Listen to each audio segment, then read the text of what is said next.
Even though this gun is offered in black, you always see it in tan because peanut butter is life, peanut butter is war.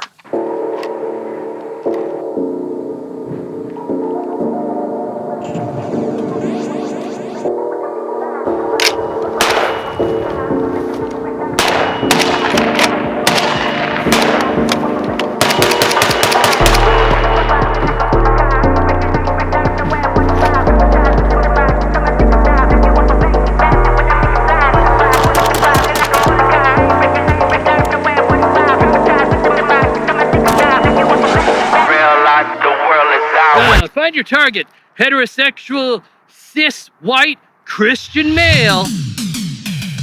In the early 2000s, the US Army was looking to replace the M16 and M4 again, but Special Operations Forces weren't interested in inheriting another weapons platform from the Army.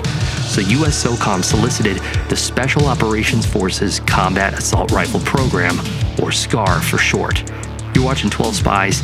Today we're going to take a quick look at the DMR variant and why the platform as a whole never really took off in an abridged review and mostly accurate history of the SCAR by FN Herstal.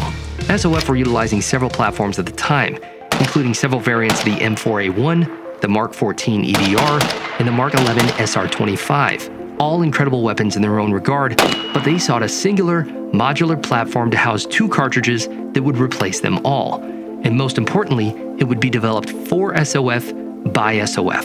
Ultimately, FN Herstal, the company responsible for the FAL, won the contest, and by the end of its development cycle, the platform utilized a common receiver and shared roughly 80% of its parts between a 5.56 light version designed to replace the M4A1 and a heavy version for 7.62x51. So in addition to having a gas piston system, a lightweight polymer lower, monolithic receiver, ambidextrous controls, and a folding stock, you could convert a light into a heavy with minimal parts while maintaining identical ergonomics. Pretty awesome. This is the SCAR 20S. This is the SCAR 20S, the civilian-only version of the MK20 SSR, precision variant based on the heavy MK17 model, chambered in 7.62x51 and 6.5 Creedmoor. It's semi-auto only, features a longer receiver, fortified barrel extension for better accuracy and less barrel whip, a Geisley enhanced trigger, a non-folding precision stock, and was produced in Columbia, South Carolina, not in Belgium. If you play Call of Duty, you might recognize this as the TAC-M. Now you might think, that's cool, they implemented the MK16 and MK17, done deal, but you'd be wrong and unfamiliar with government programs. But before we complete this tale and go over my impressions of the SCAR 20S, let's talk about sponsors and my relationship with FN, which is, spoiler alert, none. As always, the sponsor of this channel is EXTAR USA, maker of fine polymer bits. They're a great company out of Arizona. Really enjoy working with them. Just quality people. They just released this. This is the carbine version of the EP9. It has a 16-inch barrel and utilizes a full AR-15 stock from MFT. This is a great gun. I've put several hundred rounds through it. My wife shot it too, and she really enjoyed it. And it's very nice to be able to mount vertical foregrips and a full stock on it without worrying about the government, though I don't really worry about them anyway, because they're not my lord. For this video, I used Igman 175 grain hollow point match ammo provided by Global Ordnance. Big thanks to them. Go over and check them out if you want to get some ammo. Rifle, shotgun, pistol. Don't wait to panic buy. Stock up now. Give yourself the option to buy when it's cheap instead of waiting until it's not cheap. The SCAR 20S in this video was provided by my buddy Adam over at Driven Productions. He has no affiliation with FN, just like me. Big thanks to him. If you're a dual citizen like me, cars and guns, then you'll love the amazing cars that Adam covers in his channel, Driven Productions. Go check him out and tell him thanks. As I was saying, like anything with the government, the SCAR went through several delays and wasn't implemented for 6 years, finally seeing limited service in 2009. But during this gestation period, the M4A1 had been working out. One of the biggest improvements it went through was the heavy Socom barrel, which fixed a lot of the issues that Special Operations Forces had with the platform. So right off the bat, the SCAR L just didn't make sense. It wasn't a big enough improvement over the existing platform, and it was vastly more expensive. And so one of the main pillars of the SCAR program, the multi-caliber aspect, fell, and the M4 reigned supreme once more. So was the program a flop? Well, not completely. The Scar Heavy was a different story, as it was better suited for the conditions in the War on Terror. Longer engagement distances and new threats like IEDs and suicide bombers were better suited for 7.62 by 51, and the Scar H provided better accuracy, lower weight and recoil, cover penetration, and a long service life, which has led to Scar 17 adoption in more than 20 countries across the world, and it's now a major staple of FN's business. But that doesn't mean that it's perfect. Hands-on with this gun, it's been very interesting to run. I like the accuracy. I love the cool factor of it, that this is such a well-known and highly regarded weapons platform, but it's also not been without its problems. Now, I am not a veteran, big surprise, and I didn't put a ton of rounds through it. So I only put about 400 rounds through this over a period of about 2 months.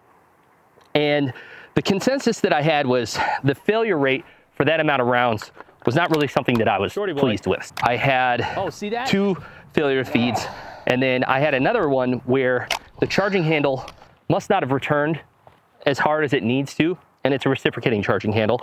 And when I fired, and I have it on tape, the charging handle, the bolt only came about halfway back. And when it returned, I thought, misfeed. It did double feed the round at that point. But this was different than the previous times because it had actually ripped part of the rim of the round off. So the extractor just tore. I saw a little bit of a spray of brass. It had torn a piece of the casing off. And that was a stoppage that required me to go retrieve a cleaning rod, and I had to hammer it out. And that is just not something that you want out of a battle weapon. And I would say, oh yeah, it could be the Igman that I'm using. I haven't had that issue with it in any other guns that I've shot it through. But there is pretty extensive documentation of this weapon having some issues in the field. Now, don't take my word for it. There's a really good video that I've watched a couple times now with Sean Ryan. He's up in Alaska with a former special operations guy named Jeff Reed. Both of them, I believe, were Navy SEALs. And Jeff ran this weapon in combat. It was a Scar 17, and he had a long list of issues that he had with the gun. Not just the charging handle and its reciprocating aspect, but a lot of misfeeding, jams, and the like. Now, that's not to say I wasn't excited to shoot it. The Scar is pretty iconic and expensive, so getting a chance to run one was an opportunity I couldn't say no to. The controls are great. I really enjoyed the feel of the safety, the mag release, and the trigger was fantastic. That iconic ping of the bolt slamming forward into the barrel, the immense size and footprint of the gun, the peanut butter melody color scheme really ticked the boxes for me. And though I didn't have a long-range test, they are regarded as quite capable at 1,000 yards. I had no problem placing shots at shorter distances, even knocking down steel targets. It was incredibly easy to take down and clean, and the piston system kept it looking unused during my time running it. Now, the optic I'm running is a Zerotech Vengeance 5-25. Zerotech is actually local to the area, and I was impressed with the quality of the housing and the clarity of the glass, especially for the price. Now, they did send me this optic for this review.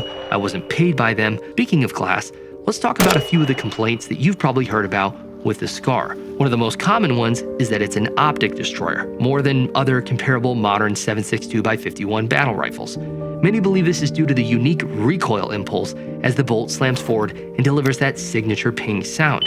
Some operators found that their optics were de-zeroing or breaking. Now, whether or not that was from the gun or just the harsh conditions that the guns were subjected to, we do know that the Elcan and the EOTechs were both beefed up around that time. Coincidence? I think not. Another complaint is with the reciprocating charging handle, which I too found frustrating. If you're not too careful, you can easily induce a malfunction by blocking its path, and I found myself running into this especially during reloads. It's such a large, front-heavy weapon that I found myself putting my hand up to brace it right by the handle. Now, you can buy a non-reciprocating conversion kit for your existing gun, but the kit is nearly $1,000, adding insult to injury. Lastly, let's talk price. A civilian 5.56 Scar will run about $3,500. The 17S 7.62 by 51 is $3,800. And the Scar 20S runs, as I said, about 4,500 beans, which is quite a bit, even today. Now, what I find really important is the failed attempt to replace the M4 and M16, which the XM8 program also failed to do,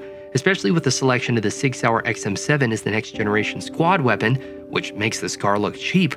Will we finally see the M4 replaced? Thanks for watching, and remember that guns are a great safeguard against government. We should be trained, and we should be dangerous, and we should be good. But part of being good is being able to share your beliefs to present a better option to the opposition out of love.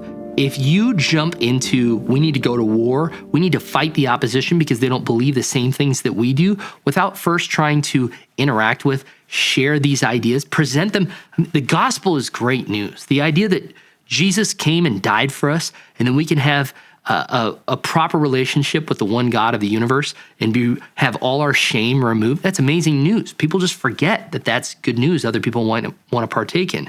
The same way that we abhor the progressive left for advocating censorship of all the ideas that they don't like, that's kind of what it looks like when we just say we should just kill other people that we don't agree with. Now, I think there are situations that violence is necessary, and there are things that we should not tolerate no matter what.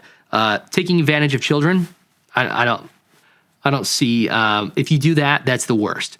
And if you ever mess with my kids, I'll forgive you. But if you can't share your ideas, if you can't express them in a concise, welcoming way, then you don't understand what you believe enough. Now, granted, there are going to be people that just don't listen no matter what. They plug their ears. They're going to scream at you. They're going to try to talk over you. They don't want to have a conversation, and they are deceived by the lies of this world. And we should pray for those people. We should still try to help those people. But if you don't actually try to have a conversation and it's just, let's go, well, they don't believe what I believe, let's go out there and kick some ass, your own beliefs start to look weak. Your beliefs look like they need violence to stand up. Violence is sometimes the answer, but we should try to lead with love first. I love you guys. Thank you so much for listening. Thank you so much for watching. Give me an opportunity to just rant about weapons platforms, history, and Jesus. It's something that's dearly important to me, and I see this as just part of the purpose of why I'm here on this planet. Have a good week. But I mean, I identify as them hitting the target, and the target identifies as being hit. I see what you did there.